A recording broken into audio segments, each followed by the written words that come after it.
Thanks for joining us. I'm Macy Eglund. Several people are in custody right now after more body parts were found on our island. Law enforcement sources tell us multiple arrests have been made after additional remains were found in West Babylon and Bethpage State Park. Now, police believe the remains belong to the same victims found in Southard's Pond Park in Babylon last week. These arrests came after police searched a home in Amityville and removed evidence. Neighbors say they were shocked. It didn't seem like it was like a trap house or anything like that, where like people were coming in for drugs or anything. Again, like this block, people just like, you see people walking their children and walking their dogs. It's like a normal Long Island block. Police say the remains have been identified as a 59-year-old woman and 53-year-old man whose last known residence was in Yonkers. They have not released their names at this point. We're told the incident appears to be isolated and there is no threat to the public. You can read more about these latest developments on Newsday.com. Click Get More below the Newsday TV video box. A hunt for a killer on the North Fork. Police say 36-year-old Conrad Gowan was killed in his home on Herrick's Lane in Jamesport. We're told he was found with what police are calling a sharp force injury late Monday night. Suffolk police are asking anyone with information to call them. A Freeport man is now facing up to 21 years in prison for a deadly DWI crash. Dante Lennon pled guilty yesterday. In 2022, he crashed into a family returning home from a Sweet 16 party in New Hyde Park, killing 3 people and injuring 3 others. Police say he was drunk and speeding. He's set to be sentenced in June. Nikki Haley will suspend her campaign for the Republican nomination for president today. That's according to people familiar with her decision. The former South Carolina governor took a beating on Super Tuesday yesterday, only coming up victorious in Vermont.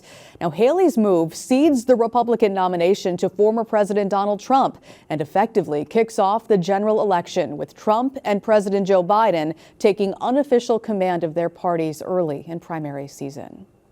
Pickleballs can keep popping at Pine Hollow Country Club for now. A judge has denied a request from Oyster Bay Town to halt use of the facility. The town sued the club in February, alleging the unauthorized construction of a retaining wall. The lawsuit aims to shut down club amenities, including a driving range and ball courts, after residents complained about the noise. The two sides are scheduled to meet again in April. This Holbrook drug returns company is closing its doors. Guaranteed Returns says it will lay off 109 workers by May 24th. The company, which manages the return of unsold and expired drugs, is facing a federal exclusion that would bar it from getting payments from federal health care programs. A possible bailout for cash-strapped Nassau University Medical Center has been rejected. It's the latest in a story you saw first in Newsday. During an employee town hall last night, the chairman of the hospital's board balked at a state proposal that would give the struggling East Meadow facility $83 million in emergency funding. The stipulation is that the center search for a new CEO and create a budget plan to reduce deficits.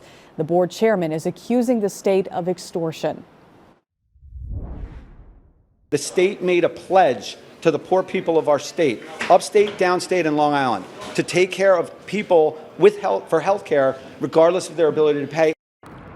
Now, the hospital could run out of money by the end of next month. Fountain pens are making a comeback. Steve Langford has the story you'll see only in Newsday.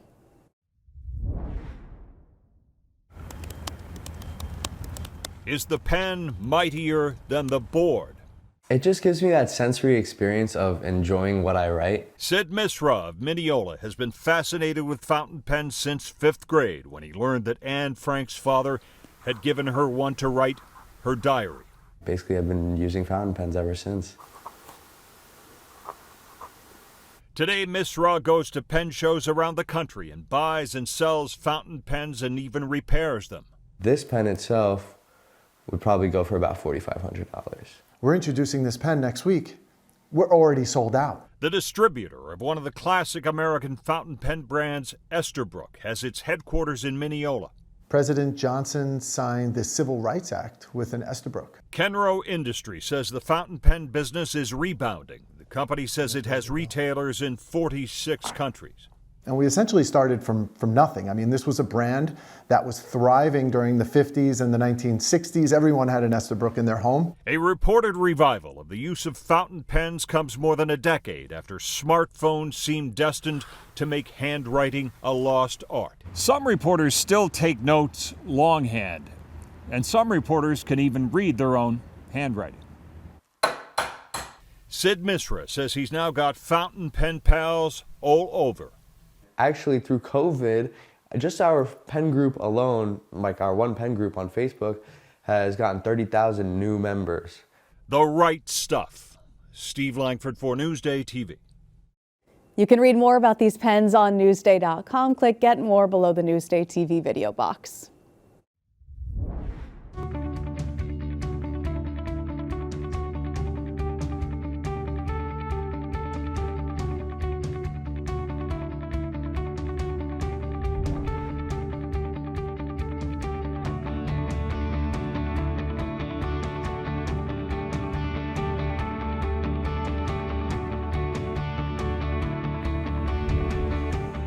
Well, you'll need that umbrella if you're out and about today. Let's take a look outside. This is Ponquag Beach. Pretty gray and dreary out there already.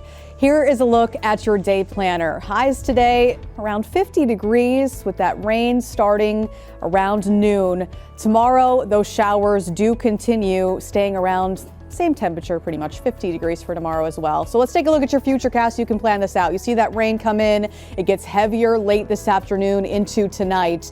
Taking a look at your 7-day, you can see it's wet and windy for a lot of the days this upcoming week.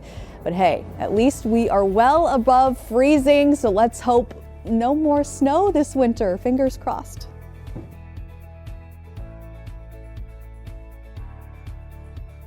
Long Island weather is brought to you by Home Tax Saver, PTRC Incorporated. I'm Macy Eglund. Thanks for watching Newsday TV. Hope you have a great day.